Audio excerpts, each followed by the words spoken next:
Danglam na khovel bung som le pakwana ushuaya kanina local atangchuan kar thum ve lai chu liam le to a kepo kapanga in ka tha chhole viau to chuan ka ria tin felibok chu kata na tangkaya a tha ema engki ma le engtiklai point kata na omani bera kalimna turin thil chi sang sang minti pui thina presentation le classes ane doni chuan min lo shil ma sa thlapa katan point thla hrunom lek thina ni feli le sar joseph ate chon lo lain ngai zong chara karinai takina in koprei phiana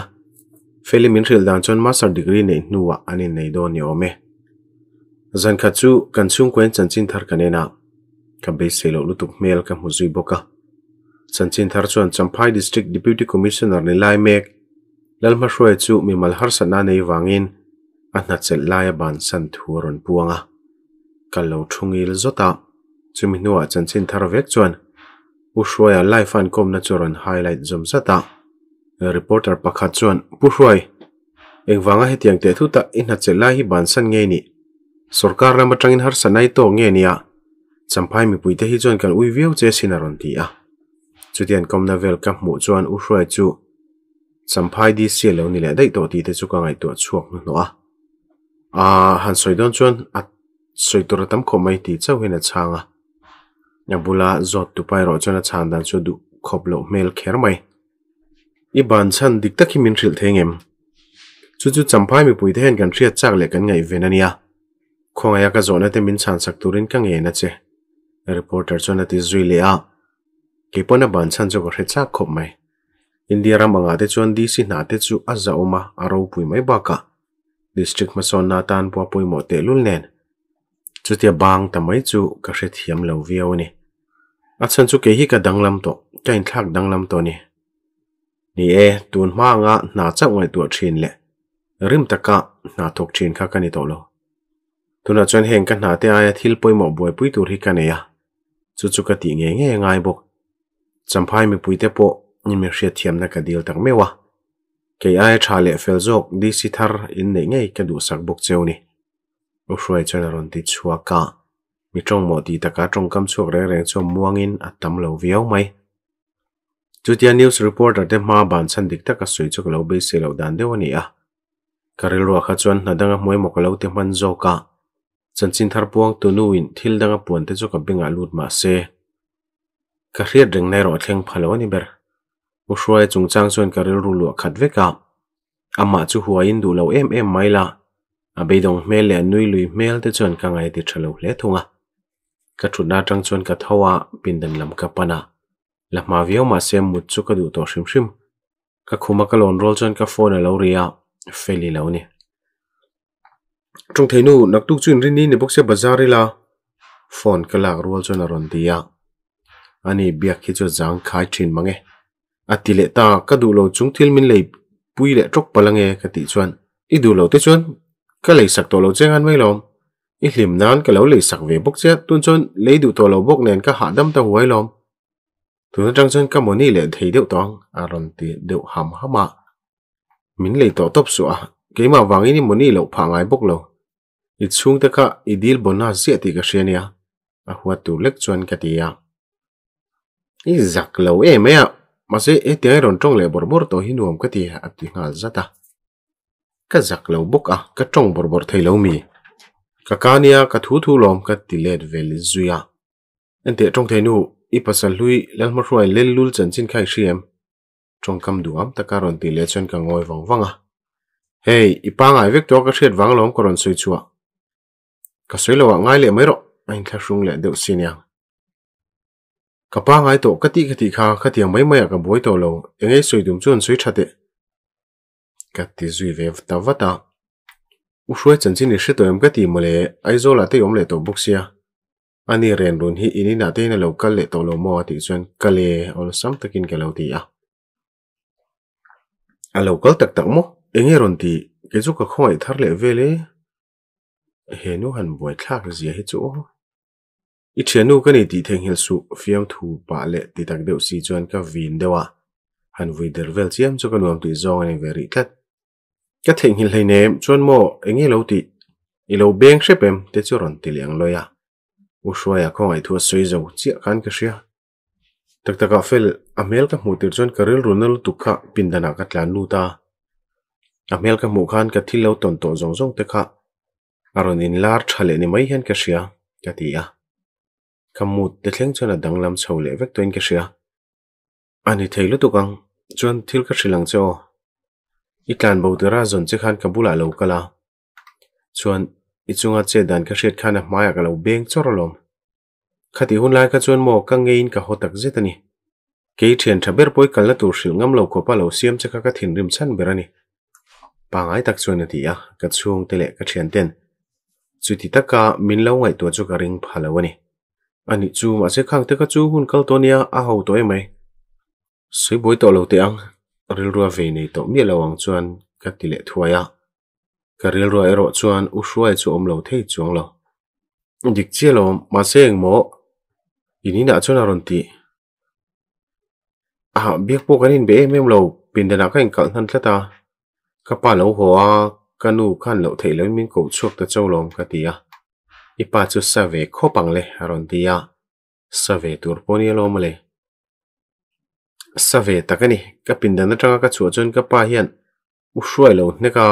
u hruai pot thi nu la lom ka tia a phu tok che hmuni chu halo ti deuh maka taktuk chu dule kan bazar donia chuan in hlona tur ka zong boka nga tin thu pui danga ka pakai pui ta zoka I chungten in hlon phalami karin dan che ina ronti ani hi chuang tiklai po zo na nga liani khania phalte reng mai ka pa phei chuan karil rit ti thoven nan in hlo te chu thalom ati ani loin hlo ta la poisa chu eta nge mani tuma I thenui thil min le sakdon mi nge ka pasal le hula in chen chawai zong zong min tum sakdon aron ti zot zota zakvete I soyang chon pakhat ma thil thleng lawang ka in hlona chan tur chu thil dang dai ka lo ti thuaya in hloi du chan te chu min thil thave mai reng te che aron ti zui le a khatianga tong rin thut tut ka simte chu ti lo zong pasal tur ri mulo palange ka ti chuan soi soi lo khan min thil thave mai la ala ti fana atu ka chuan ferinen chuan kan bazara kan limdun le pek vio mai chuna chuan Floria Glamour building a aroma restaurant a chuan in no puar turin kan luta ani siam chu lo tuihlom phian le ngala feli chu ti ti le borbor to a kan pia miang lo deuh hlek lo om chung tin mani a soi sa kan nui chiama miang lo le rol ban lo te ka khonga in kan nui zat mai mai ngai lawa ma se felin trong kam om ang tak takan soi sa chia chu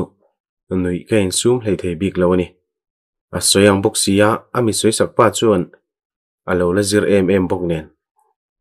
thlai lamdar thum le chan ve vela chuan kan ho thei ta shamani zanria kanei kham chuan kanei na vel ka seng fel sok soka pindana kaluta badung lam ka panzuya ka period line ne wangin ka pet chu ka thlak zui mol mola pakhat chawlo om to ti ka mu chuan lei belanga ngei don ti ka hriboka ka pindana tanga chuakin kanu le pa te chu dora ka kallok tur tu ka hrila anni po chuan ngai ngam takin min chuat tir ve maya aizol ka oma tanga ni tam tak chung ka chu ka chuan phal mang lawa thil poi thlen lo nan keima chu min khuwa khira ni ber amero chu ka ziaron panga ya ka hlim chho vele tran tia chuan zoi zoi min hre thiama minin dan po adang lam te chiam to lo nute kong chaklama ta ron ti tu nom wang chan ka phu chiang kher mai ka miang merong ko tu chu tunge ni ka hrelawa ka thil lei holamani bok nen phan mo takin ka tlan zui ngala nute tin tuimani bok hian ka bana ron mana karil ru chu hlau thon na hlir na khat to ni bera ama ka chunga thil thleng to chu ka hre choka a thleng non liang ti mo chu ka hlawani nute keima hroya hlau thong su ka tal chiam tur chu aron tia amani ang ti rin ngai na reng ka hrelo au su o hlau thong lo la ka tina don lo chenia lau lu tu ka wanga ka au chuak tur chu min lo hmu manin ka ka choron hupa ka hubreng chung chuan au chuak ve mai la thom ring takero ka chuat helo nute keima ka ni hi min hlau su ka tina don lo che ka tina le to ngai bok lawang che ka kuthi ka la donia khoi takin au chuk su ati chuan mi ta ka lo en kara a mela chuan na ben bu von ve yang mai a chau na mel langa om dan ve la wang chuan nge ti tur ber po ka shelo nute ka ngai lu tuk che ka ngai thin lu tuk che sin không ai các cuộc thấy cheng em tin các phal na bộ là mà sao ta chuang lo cho mình rong cuộc ngala các mùi hụt bể na lạc lạc đó vang in min cuộc hít kher mai ichunga ka che dan te nom tak le rap thlak tak wang han ka ti pal tak zetani khatiang thil ichunga ka thlen tir wang han ka in chiru tu ka sin min kwa reng chung chuan ati zui mol mola kong chak thim lai deu min kwa be tla wang chuan kong kal min mu thei tur ponom vak lo nute khoi takin lo le ro khong in itelo chuan kom thei lo itelo chuan engma ka ni lo ka akuta ka biang ton ton vuan chung hin aron ti a trulo takin ka mit tuite chu aron tling le ngala ama tra ka du reng reng le nem khong in min sang te ke hi min bidu lo em ni trong lo ka ngoi reng awang chuan aron ti le a zeb lo wa chuan chu tianga min ngai tu mel taka om vela wang chuan ka trap chuak thei mai thonin ka ria kanin mu to lo nge ka be se tin min chel na chu ka kuai thla a kalson mai ka tum chu ayang het le zo zokin ka hnung lama tang chu merong kwa zui le a ushwai min thla te hetianga kanom hi thei to lo tin ka tala ani ro chuan min thla tum lo na samai nute in belokang ari lo te in belokang amai chu thi lo thleng tong khani la ka hin ka che ve do lo ti poi hrialom a ron tia ham hai mel taka kom chu hre thiam ani te che kang wanga thil min soi pui chu la du tang nge ni a kanina khani soi tu nei zong zong chui soi to ni lom ni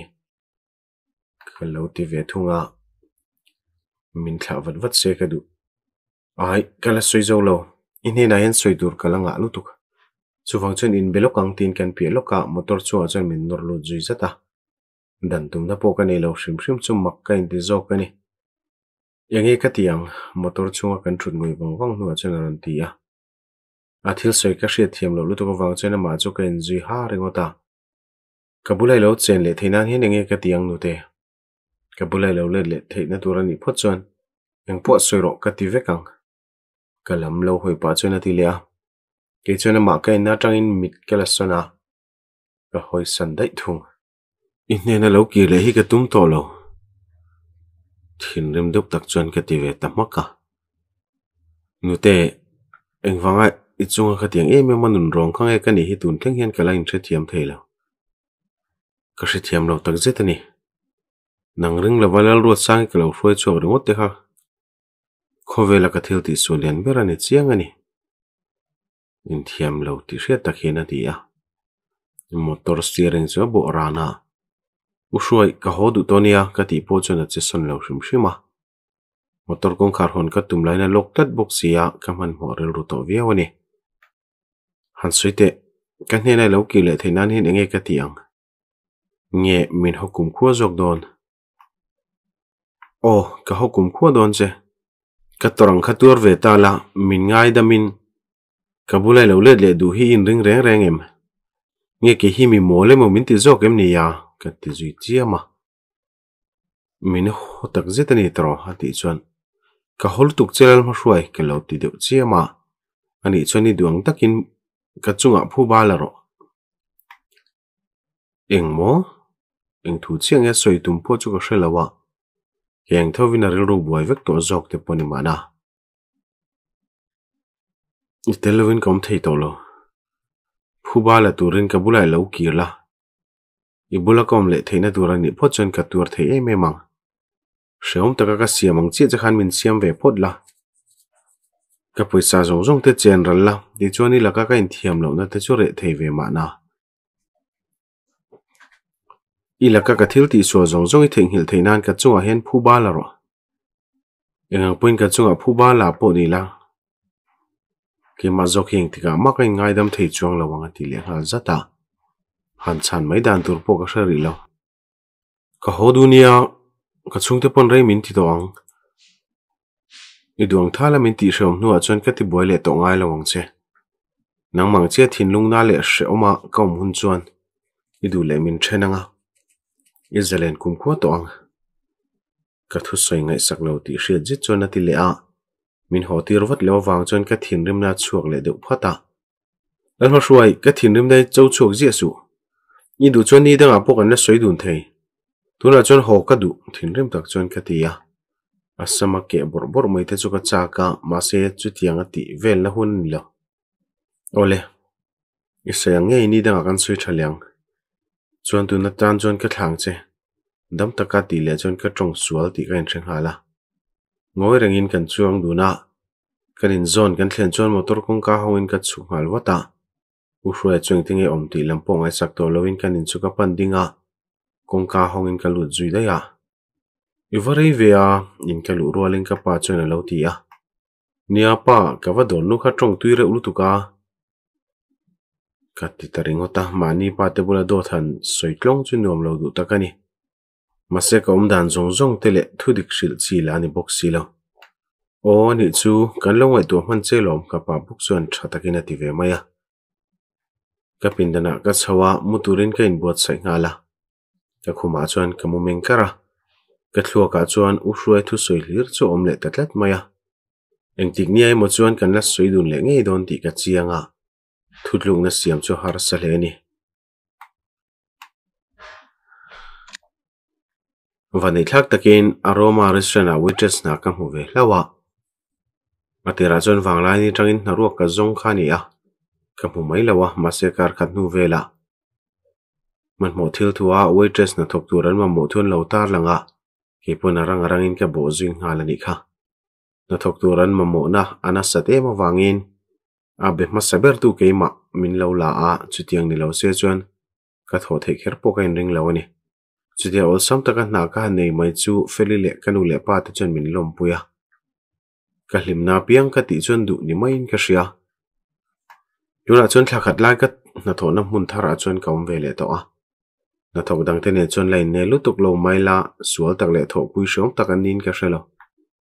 dung le ka tho lai khan kan dor kha lun ka ti thei em ma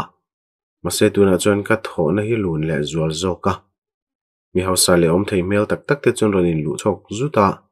thokha lutuk lo mai la mong hun lai kan nei mang lawa lung le lama ka tho thina dorang lo takin kan dor nei tu chu mei che ni ve thunga a strict mel em mai le ngal ni lai ni ania dor tu kan ngang reng viawa restaurant ka tho nu tang hian ka pa hi kan dora lan charon ei ji a mase ka tho pui te chan tu nge nian thre chuang lawa sarkar department pakhata first class officer ania anna tho na mun le kan doro na mun choin kar hlu tuk lo ma se a local ji pe chu mak ka ti viawa karil ro lo lan lai takin ka pa chu kan dor pa in step a hin lo chuka ka phone dar zat ken chuan ni dang local hu nai na tlai de win ka ria nute kai du zong khai shet ka o customer ta thuna thutwel nu abul ka wathlen rolin ka pa chu na lo ti a customer dang teng thawin ka lo welcome ve zel ngai bok nen abula chun ka kalzia thina ni ole pa chun in office satanga kan dor local wangwang hi ining ve lo mi pepara thil order du tur zia mol pa chun ga ti a zeblawa chun min lo dora ka hmu thea omni tin thian chu nuam ka ti viawa a mel ka hmu chuan lo thon ru na ka nei ngai lo ani eng chunge ning che min ti a ipa hi min lo za pui ru reng zo ke mani a mel en khelo mai la fiam thu ti chu ka ria a pa chu tiang jong ka soilo ani eng lampang zong ngei soya ka soyam zia jok chu in office apo kan trin ten nei om tho sia hetia traffic jam kara local ngai lo hian ka ti chuan ka fanu hi eng tiang chen nge na tho ti ka mudu lom ne thil ti du kan ti hlotlin theina nin chain mek ti i hriang chu ti ro hatia nui varvar chuina mel chu ken ve ngal wata min tiam to ti kha ka thareng don nia atti de hluaya ka pa chei zo chuan an office company culture vele mai boka min ngai tu taka om le kabul naya om rang zel hi ruk tak chuan nuam ka tia ka thlamon pha thin ka ti to kha ya fanu ka nia min mai em a to sual ka to le pal a hlawani kanu bulai ro chuan ka thona dora thila lo e thin chu hril lo tur min ti tlat thunga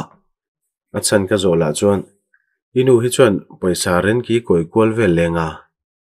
chuna thi leina na paisa ka mangral te chu ala thu tak le don tu ka ti le mai zela adik chia kanu hi chu paisa ren thiam tak le chung ko mo rejit mai chi hi nia a trulawa chuan paisa man mai me phal ngai lo bok amero chu kanu hi mi suale rel ru chiani lawa mi then ka chuan min ring tu nu te chu kan fak lo theinang kan hu felin kan hu thavek zela lo man ti thina mà sẽ tiếng ngày đàn hiện địch vek big lawa mani nu le pa te hian that lo na chuan focus sui that vek hi a fu ber lo ti ngai dan chu kan ei lian em a shet lo emo zilemon ngai chuan kan hrilin kan zil ve mai tu nin ka nga yani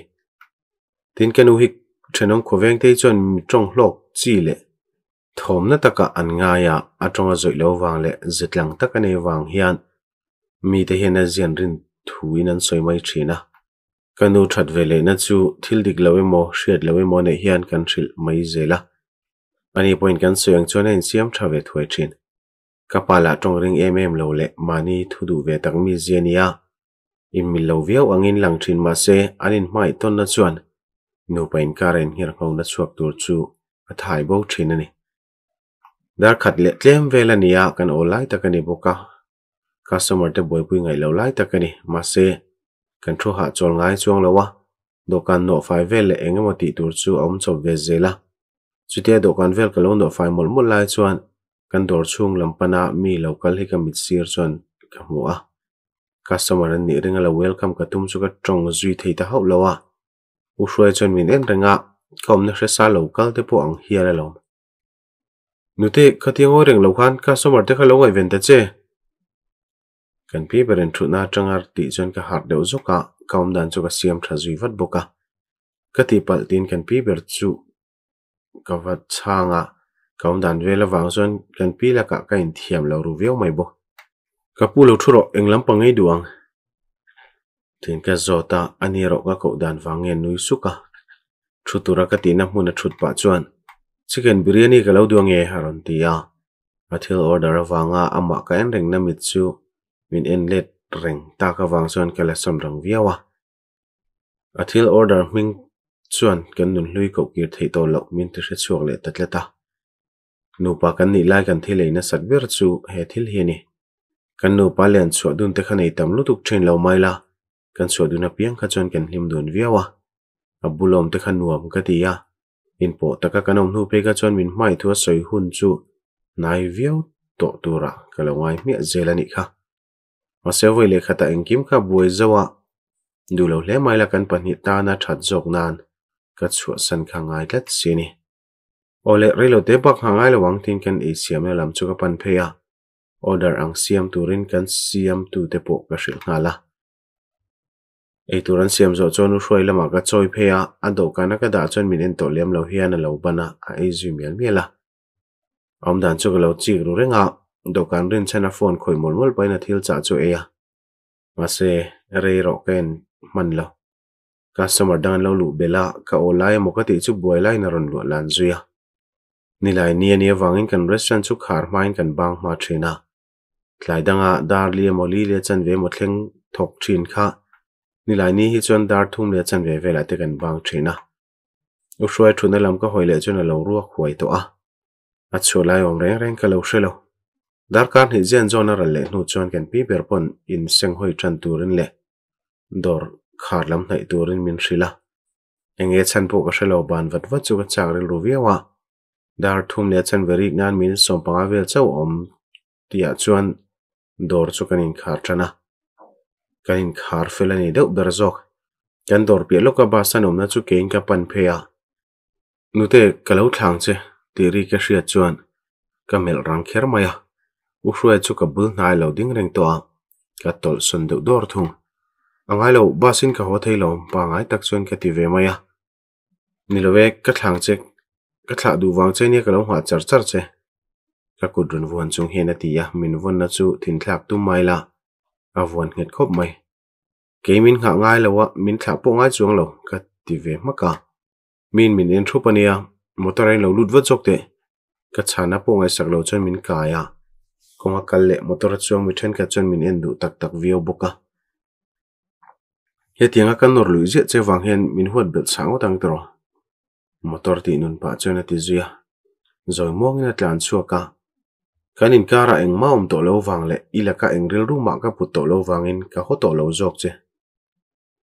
ke mangi po chuan dot chiang bal ka soi ti ken hriani min horeng ti ka hming ka hriat chian tluk zetin ka hrialo anui deuh haka ahlima wanga nui roni haulo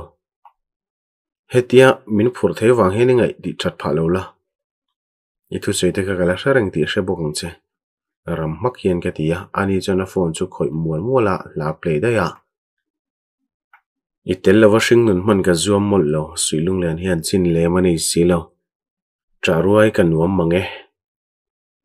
inton le ni om silo I tel lo chuan nun hian om sia reng ani silo kangoi chiang kher mai kan pahni chuan kan thong chun jom to lowa kan nun hlui chu kan ngai to le ve ni karing ke chuan nu pa kan ni ve lai buk chu ka hre chuak le a la play te chuan kan nun hlui chu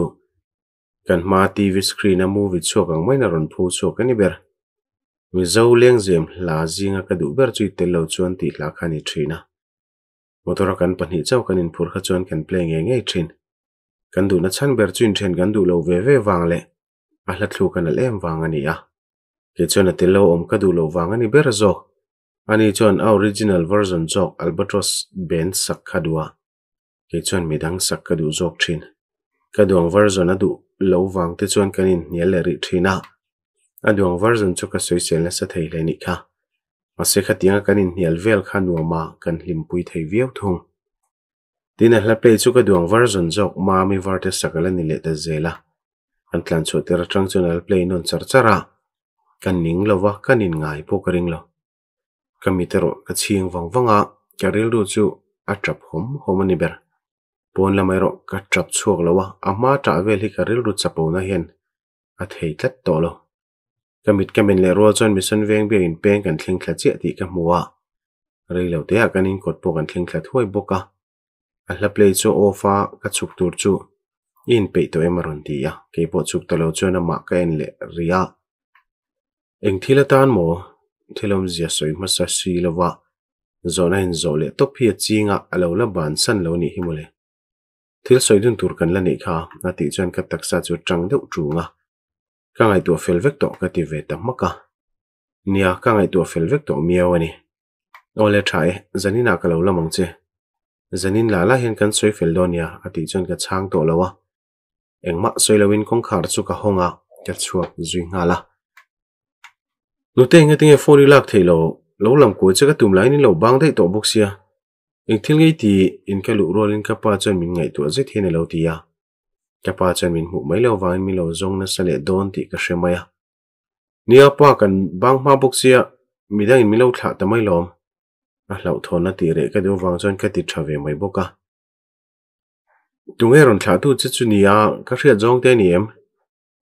a lo tia karil ru te choni hria jong ani khop mai ase pangai taka thil soi pui tur ka nei ti ka theng hil chuang lawa I ushwa ya nia ka ti chuan kha mi hring phiang sen khan lo lat nai ngam chemo chen rim tak khena ti ya kanu po kan thom hrein pin den tang lo chuak ve ngala pa thil soi pui lok du chu ka nei ya chuan ka thu soi tur he voi tam tak kan ngai tu no ka thu tlu na ni ti min hria sak donia ti in kan sitting room lama chuan ka pheya kan hule pa te pongai na hre lo mel takhina lo phei ve mai boka nute a theilo ka phal to lo inat le hi ka phal to lo shim ka thutluk na le ka tum dan te ka soi zo rolin ka pa chona ron ting hal wata ni lo pa I fanwe ya manu te kha ka ni to lo ti shela in ril ru tur ka hre malom ase ka soi anga ka om lo ni chen ka thinlung he dam thei don lawin ka hretla ta ni ka lo ti ve thuaya ka pai ro chen ka thil soi wang chen lunga la oi theilo bui ke chui thil ti tum hi tul ka ti to lo e mai I hlim na tur moi ti hi na tur buk kan yang ti ka hlawani mangang tak hian kanu chen lo ti ve a min ngai tu dur lu tuk chen ka tra te ti chuak hialani tun chi hi ka thutlu na min pompui le sham ro chen he ka thutlu na siama hen ka in chir ngai ka ring lo bukani ka ti zui ve zata kangai dan chu min thlop lo wang ti ka hlau ru viau atopa chen ka pa chen har sati tak chungin ka thutlu na chu min pompuya kanwe ro chuan pom har sa ati mel viau thung kan choi lai te chuan thil chi sang soin ka tong le bor to a thokat la ka chuan kanu le pa te ngai ti that nan an bula ka tong tam lui thina a man fanu tong je thin ang che khan ka om lui sham thin amero chu tu na chen ka pa ngai vek to a ka je dik tak po ka nei le to bo choi khama chuan ka pindana ka luta chuak turin ka in siam zui mol mola chutia ka in siam lai tak chuan ka phone a lo ria hello pona ka lo hak che o I man hunai lo chuak mai donia aron ti a ushuai o ka hria da wang chuan ka phone chu ka mel lok tlok ringota engting ka number te chu lo nei thei jok chu le ka phone chu lo ri le a ka chan net mi lo wain kan in biak na chu ushuai chuan offering nge yang in siam zawin ka pindan rang chuan ka chuaka ka pa chuan nute ingai tom lo tak takang mo kema hian ka hruai jok meng che ati le shama ni lo e pa ushuai hian I hlau thonang khan ka chunga thil thalo ti du ka ring lo min ngai to lutuka I hlau thong mai mai ni kha ka tia eng tiklai tang nge ushuai chu ka chunga thil sual ti lo tura ka lo rin le man to po ka shelo kanu le pa de chuan phal lo ru tak chung min kal tira asoya nge in ushuai pon kanin kota mi lo nga ka motora ka chuan lu nu chuan foglen pak pan na kong lama kan tlan chok zuya kong chore eme ma thui po tlan lavin motor chu ati ding zuya helai muna in ka kalngun khop mai haron ti te daya adu le lo kalngun vel mai mai te se a